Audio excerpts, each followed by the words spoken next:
ব্যাংকে কোনো টাকা নেই, সব ব্যাংক থেকে সব টাকা শেখ হাসিনা এবং তার সাগরেদরা, তার দলবলের লোকজন নিয়ে চম্পট দিয়েছে, বিদেশে পাচার করেছে।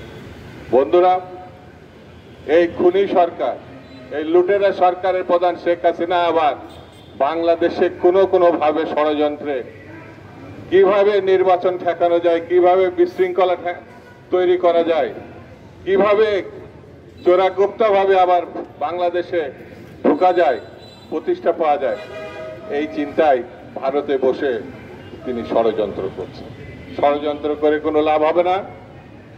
যদি আরেকবার তারা এইভাবে বাংলাদেশকে ভারতের হাতে তুলে দেওয়ার চেষ্টা করে, তাহলে এদেশের জনগণ সম্মিলিতভাবে সেই ঘৃণ্য ষড়যন্ত্রকে পদানত করবে এবং সেটা ঘৃণ্য ষড়যন্ত্রকে রুখে দেবে।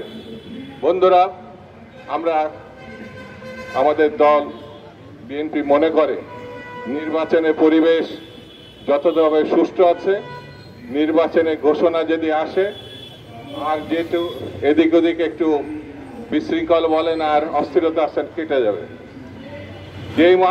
যেই মাত্র দেশকে নির্বাচনের রাস্তায় নামানো যাবে, সেই মাত্র বাংলাদেশের স্বাভাবিক অবস্থা শুরু হবে এবং নির্বাচনের মধ্য দিয়ে বাংলাদেশের নাগরিককে তার রাজত্ব ফিরিয়ে দেওয়া, মানে ভোটাধিকার ফিরিয়ে দেওয়া, তার অধিকার ফিরিয়ে দেওয়া।